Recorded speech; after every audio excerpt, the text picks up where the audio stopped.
my lovely listeners. Welcome back to The Devil You Bring Out in Me with Graham and Pakou. I hope that you are enjoying the story, so let's get on with Chapter 3, shall we?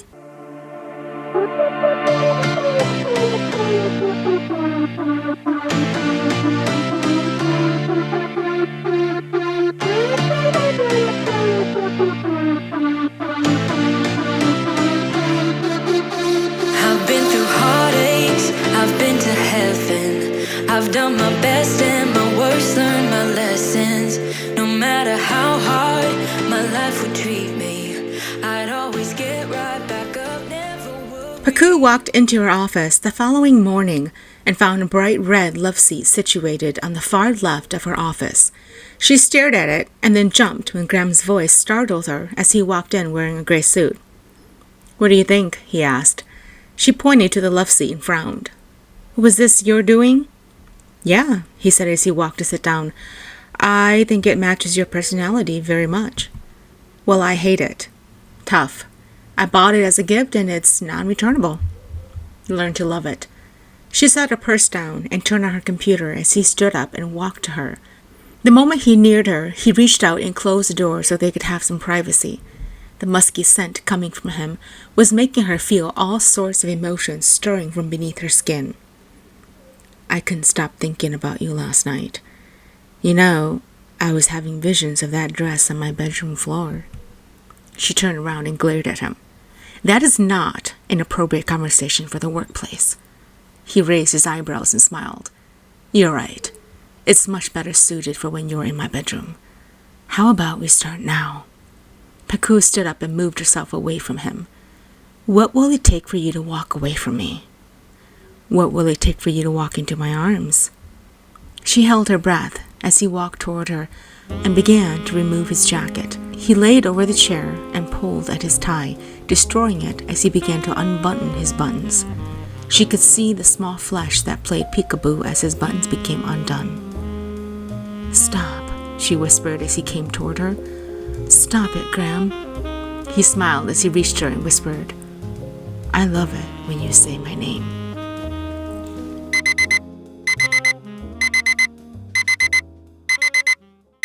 The alarm blaring woke Pakou up from her sleep, and she turned over, oddly turned on from her dream of Graham. What the frickin' hell? This was not going to be a good day. How could she face him after having such a dream like that about him?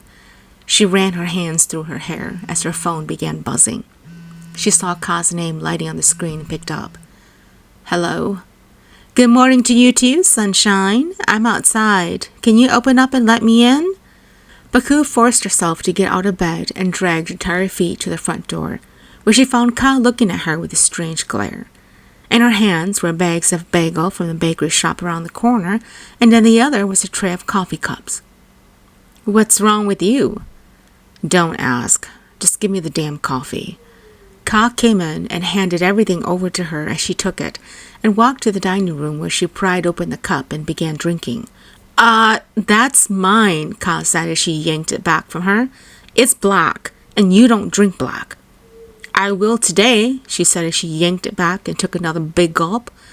Crossing her arms, Ka asked, "What's gotten into you?" Then she gasped and asked, "Did you do the dirty with Graham Wally?" Pakou sneered at her and laughed. "That's just it." "I didn't. And now I'm having sex dreams about him." Clapping her hands together, Ka replied, "Holy buckets, do you have it bad? You, Pakou, you're a gorgeous woman who has a ridiculously handsome man chasing after you. Why are you denying him?" Pakou raised her eyebrows. "Are you seriously asking me that question? One, he's the one who signs my paycheck. And two, if things go south, how can I face him in the office?" "I don't think things will be going south anytime soon, babe. I mean, come on. He's obviously thinking long-term here. Why would he not? You're a prize." Justin certainly didn't think so. "Why are we talking about that loser again?" She sighed and rubbed her face. "He showed up here last night." She looked up to find Ka's face with a surprised glare. "Yeah, right after Graham sent me home. The limo was still parked out there, and Justin was waiting for me. Graham came by, talked to him some, and he passed out right on my lawn. Graham dropped him off by the hotel before leaving home. Holy cow, Pakou. You know, for a girl who is beautiful, you have the worst taste in men. And now someone who has great everything is going after you, and you're running scared. Pakou shook her head. No, I'm not running scared. The differences between us are too big. He's like Coach, and I'm a knockoff brand of Gucci. How can we be together? Ka smiled and touched her arm. I don't think he ever really cared about where you came from at all. He was always more interested in making sure you and him were going together in the right places as one. How can I go with him when I don't even know where I'm going myself? Ka, I am so broken within me that I don't know what is it that I want. Justin took a huge chunk of me and made sure I never felt comfortable or safe again with another man. Each time when a man comes forward to claim that he wants me, I begin doubting if it's really me or if it's a way to please his own selfish desires. Honey, why are you letting what happened with Justin ruin your chance at love? You're always so strong, and yet this man, who doesn't even deserve a place in your mind, keeps coming back to prevent you from living. Pakou shrugged her shoulders. He really hurt me, you know. I know he did. But he also made sure you could never forget about him. And that's exactly what you're doing.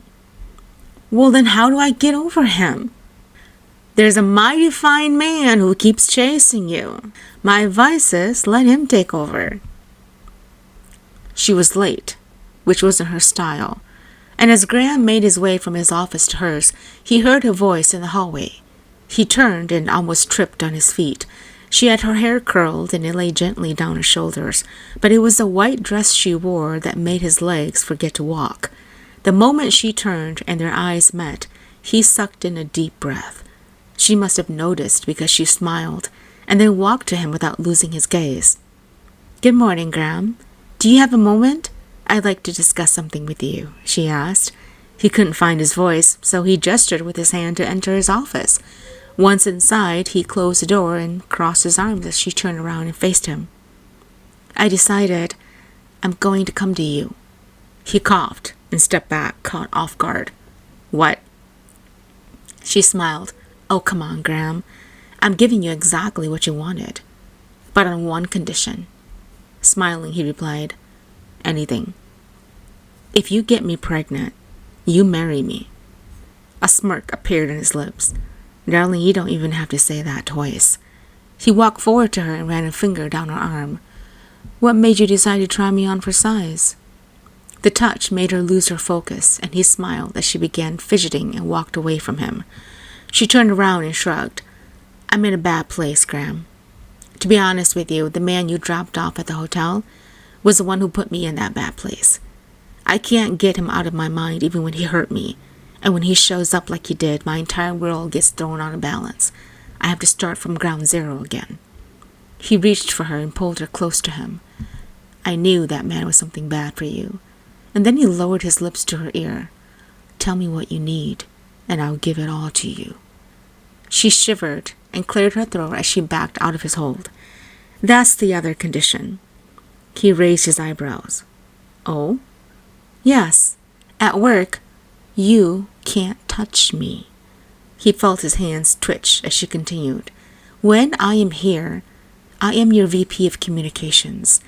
As soon as I clock out, you can do whatever it is that you want to please me. But until then, it's Miss Lee to you.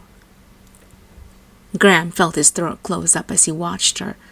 She was purposely doing this to him. He knew it. Okay, two could play this game. She didn't know his style of foreplay yet. He would make sure she broke her own rule. Sure thing, Miss Lee. He watched her smile brightly, and as she left, he crossed his arms, ready to play. Lunch came, and as he came out of his office, he caught Pakou linking arms with Ka, heading for the door. He called out her name, and both women turned toward him as he strolled to meet them. Good afternoon, ladies. Ka, I'm afraid I'll have to steal her from you, he said. We have a lunch date with some clients.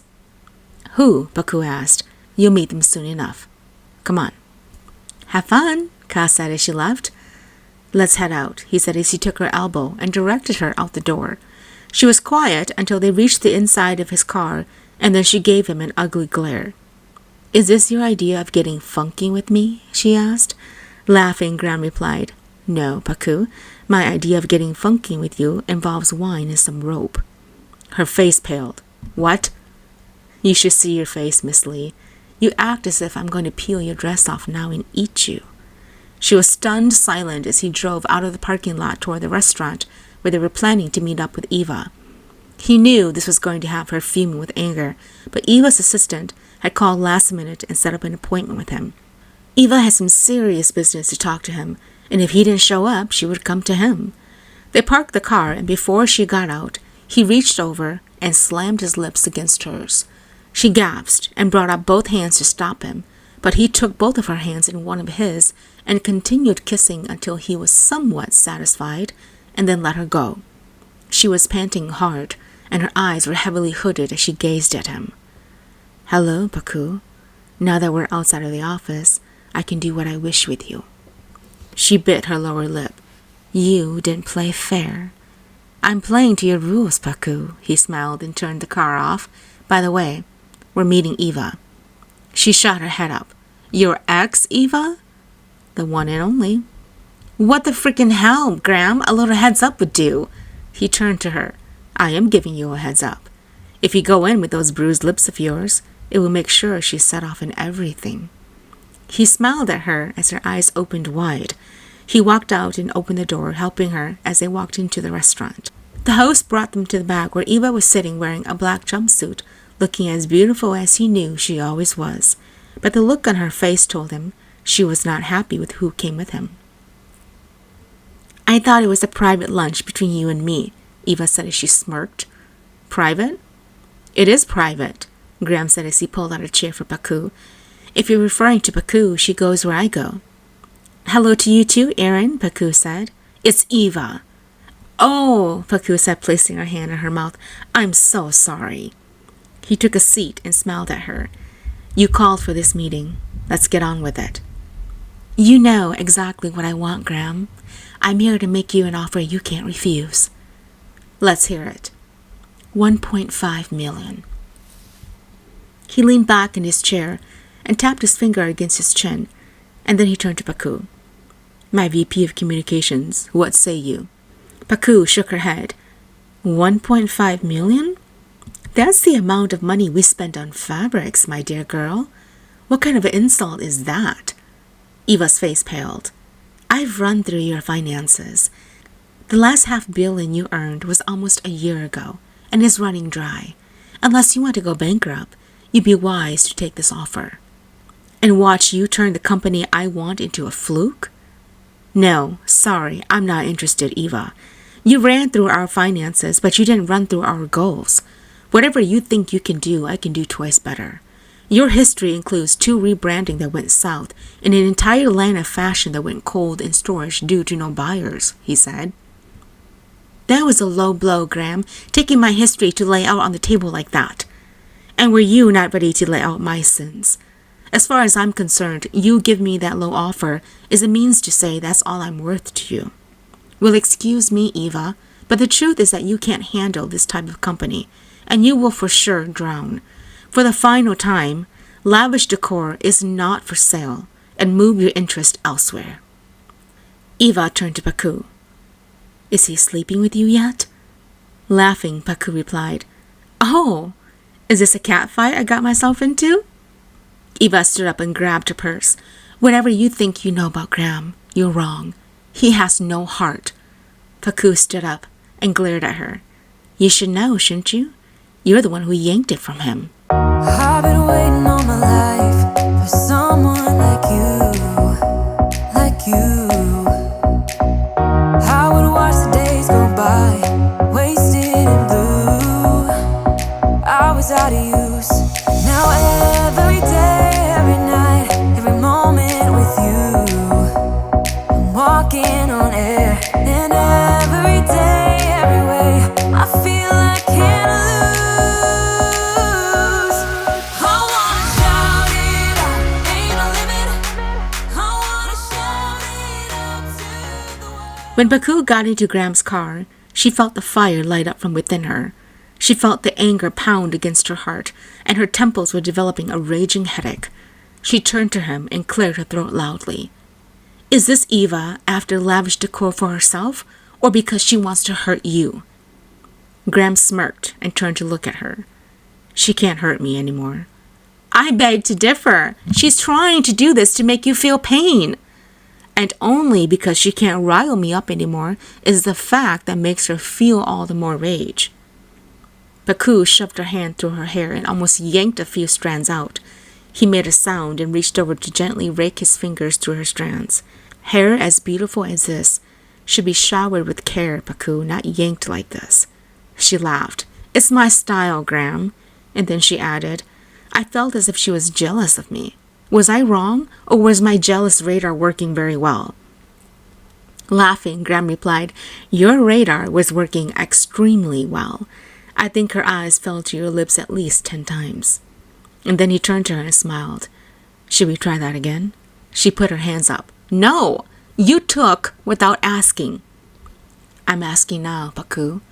But before she could answer, he pulled her to him and kissed her again, this time his hand coming to hold her on the back of her head, keeping her close. She gasped and pulled away from him, breathing hard. This isn't as easy as I thought it was, she whispered. You're too good at this.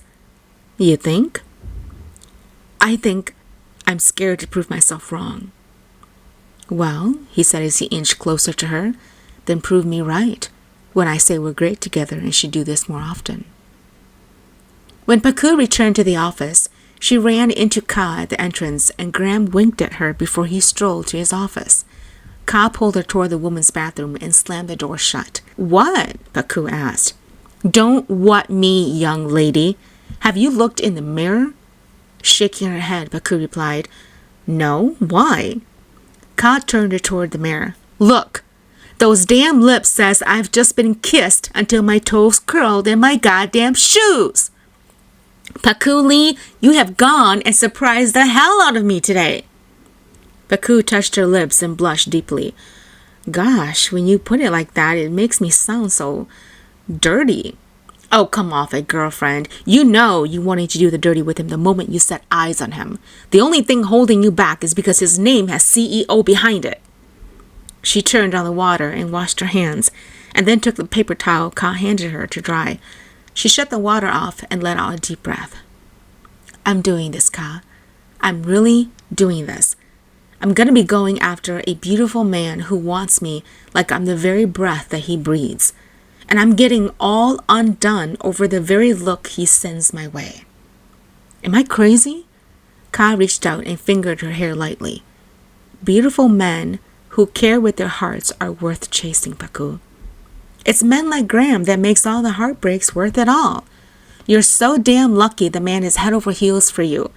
I would give anything to have someone like him chasing after me. Pakou reached out and gave her friend a hug. Aw, how long has it been since you last had a roll in the sack? You're speaking sentimental speeches and it's scaring me.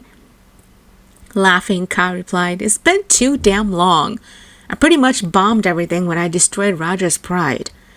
The day was spent going over emails and new contracts for decorators to complete. At the end of the workday, Pakou stretched and gathered her things together, getting ready to leave for home. Tomorrow was a weekend, and she was excited to just sleep in and do absolutely nothing. She saw that Graham's office door was closed and assumed he'd gone home. She waved goodbye to the receptionist and walked out toward her car when what she saw left her completely broken. Someone had slashed all 4 tires and spilled white paint all over her poor Ford. Anger shot through her as she began shaking. She slowly walked over and tears streamed down her face. This was the first car she'd ever bought on her own. She reached out a hand to touch it when someone stopped her, and she turned around to find Graham pulling her into his arms. The comfort of him made her lose control, and she sobbed. Graham watched her sleeping on his bed, and he made a mental note to buy a few robes here for her comfort. He knew that after this, she would be spending a lot of nights here with him. His heart wrenched as he thought about what had happened. He'd walk out earlier to grab something from his car and when he saw the mess done to her forehead, he instantly knew that the cameras had caught something and turned back around to security. Indeed, it showed a woman who wore all black driving up in a black SUV destroying Pakou's forehead. He didn't recognize her, but he knew for sure it had something to do with the man who had showed up at her house the other night. Pakou had sobbed until she fell into a deep sleep in his arms, and he brought her back to his home. He hadn't felt this much anger before in his life, and now he knew that every fiber of his being wanted to protect her. He'd prepare a small meal for her when she woke up, and when she began to stir, he moved toward the bed and the weight of his body woke her up. When she saw him, she burst into tears and fell into his arms again. "Oh, Graham, how could someone do this to me? That was my first car. I bought all on my own. I had so many memories with that car," she sobbed. He ran his hand through her hair gently. "It's okay. I'll buy you 1,000 cars like that." "It's not the same." "I know it's not." He pulled away gently and wiped her tears. "I want to show you something." He got off the bed and grabbed a tablet from his desk, and then he turned it on and showed her the tape recording the cameras caught from their workplace. "That's Justin's wife," Pakou said. "I'd recognize her anywhere." "Does that have anything to do with him being at your house the other night?" She shrugged. "And what is Justin to you anyways?" She looked up at him. "A mistake?" "A mistake? A mistake that his wife is harming you?" "Yes. He told me he was divorced with 2 kids, but in reality he was still married and expecting baby number 3. I stopped seeing him and even threatened to tell his wife to divorce him. It worked for a bit, but it was a surprise to find him at my house the other night." He pulled her into his arms. "Don't worry. I'm right here, Pakou. I'll take care of everything." "How?" she sobbed. "It's not like he will go away. He won't take no for an answer, and she thinks I'm pursuing her husband when I'm no longer interested in him. He just won't stop." Graham smiled and gently pushed her away. "I have a great idea to make both of them stop." "What?" she asked with a soft voice. "Marry me." She laughed. "You can't be serious, Graham. Why are you proposing marriage at a time like this? Are you taking advantage of me?" Laughing, he touched her cheek.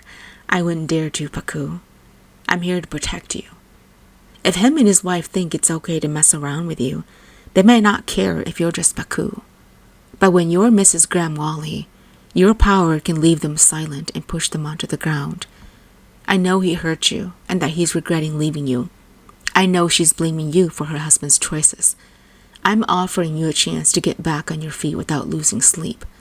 I'm letting you use my name to get back at people who want to destroy you." She sniffed and wiped her eyes. "What is the condition?" "There is no condition. It's an agreement between 2 adults. You get to take revenge on those who harm you." "And what do you get?" He smiled and leaned in closer to her. "I get what I always wanted. You." Thank you for tuning in. Chapter 4 will be out shortly.